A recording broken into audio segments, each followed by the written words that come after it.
చాలా డేస్ అవుతుంది నా వీడియోస్కి వాయిస్ ఓవర్ ఇయ్యక. అంటే కొంచెం నవరాత్రులు బిజీగా ఉన్నా అనమాట. 9 రోజులు అంటే ఈసారి 11 రోజులు కదా, కొంచెం బిజీగానే ఉన్నా. నవరాత్రులు ఫస్ట్ డేనే అమ్మ వచ్చింది. నాకు అమ్మ రావడం వల్ల మస్తు సపోర్ట్ ఉందనమాట. ఆఫీసు, ఇల్లు, పూజ, ఈ టైం ఇవన్నీ మెయింటైన్ చేసుకోవడం ఈసారి ఎందుకో నాకు చేత కాలేదు. అందుకని చెప్పి ఫస్ట్ డేనే అమ్మని రమ్మన్నా. అదే కాక ఎవ్రీ టైము నేను ఫోటో అండ్ విగ్రహం పెట్టుకునేదాన్ని, కలశం పెట్టేదాన్ని కాదు, అండ్ అఖండ జ్యోతి పెట్టేదాన్ని కాదు. ఈసారి ఎందుకో నాకు అఖండ జ్యోతి కలశం కూడా పెట్టాలనిపించింది. అందుకని అమ్మని రమ్మని అనమాట. ఎవ్రీ టైం అమ్మ రాదు. 2 years నుంచి అమ్మ రాలేదు. మేము ఇది 3వ సారి అమ్మని పెట్టుకోవడం. నాకు ఇంతకుముందు నవరాత్రులు అంటే, దసరా అంటే కేవలం బతుకమ్మ, దసరా రోజు కొత్త బట్టలు వేసుకొని వండినవి తిని పాలపిట్టను చూడడానికి జమ్మికి వెళ్ళే వాళ్ళం. అదే నాకు నల్గొండలో తెలిసింది. నేను నిజామాబాద్కి వచ్చినాక దుర్గమ్మను పెట్టుకోవడం అలవాటు చేసుకున్నా. అంటే ఇన్ని సంవత్సరాలు పట్టిందనమాట నేను దుర్గమ్మను కొలుచుకోవడానికి. నాకు అమ్మను కొలుచుకున్న తర్వాత మంచిగా అనిపిస్తుంది అన్నట్టు. ఆ 10 రోజులు నాకు చాలా ఇష్టం.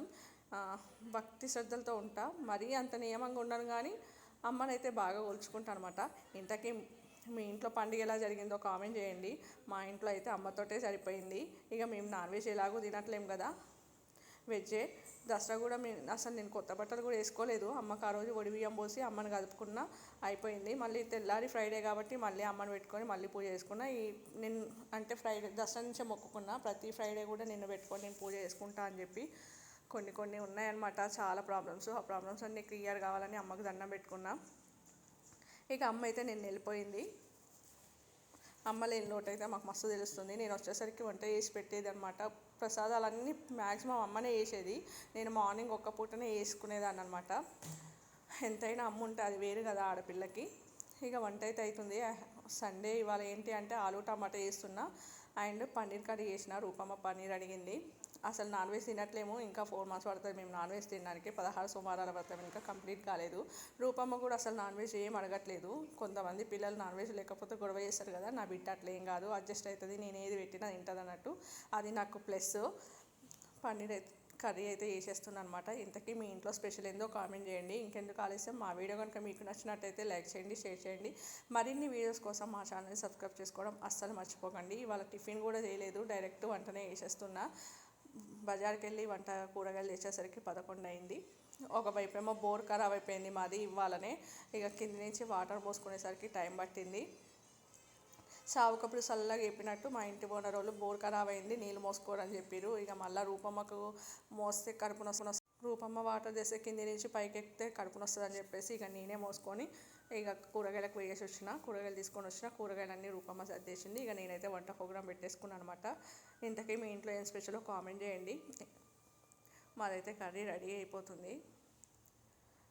అసలు ఆకలి కూడా కావట్లేదు ఎందుకో. ఇక పన్నీర్ వండినా అని చెప్పేసి బగారా కూడా వేసేస్తున్నా. పన్నీర్ బిర్యానీ చేయమన్నది, కాకపోతే ఇక పన్నీరే కదా కర్రీ వండేది అని చెప్పేసి నార్మల్గా వెజ్ బిర్యానీ చేసేస్తున్నా. ఇదేమో చింతపండు రసం. నేను ఖచ్చితంగా పన్నీర్ వండితే కొంచెమైనా లైట్గా చింతపండు రసం పోస్తాను అనమాట. అది కొంచెం డిఫరెంట్ ఫ్లేవర్ వస్తుంది.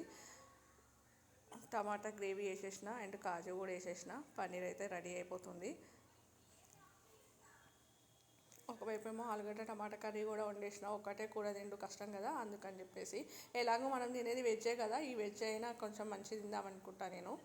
అందరికీ నాన్ వెజ్ అంటే సండే పూట వెజ్ ఏందక్క అంటారు కానీ నాకు వెజ్ మీద అంత ఇంట్రెస్ట్ ఏమి ఉండదు. కాకపోతే రూపమ్మ కూడా ఈ మధ్య బాగా అలవాటు చేసుకుంది. వెజ్ మీద ఏం ఇంట్రెస్ట్ లేకుండా చూపిస్తుంది, తినట్లేదు. కర్రీ అయితే రెడీ అయిపోయింది. అన్నం ఏమో ఎసరు వస్తుంది అనుకుంటా, చేయగలుగుతుంది. అసలు పట్టుకుందామంటే రావట్లేదు. ఎసరు అయితే మసులుతుంది.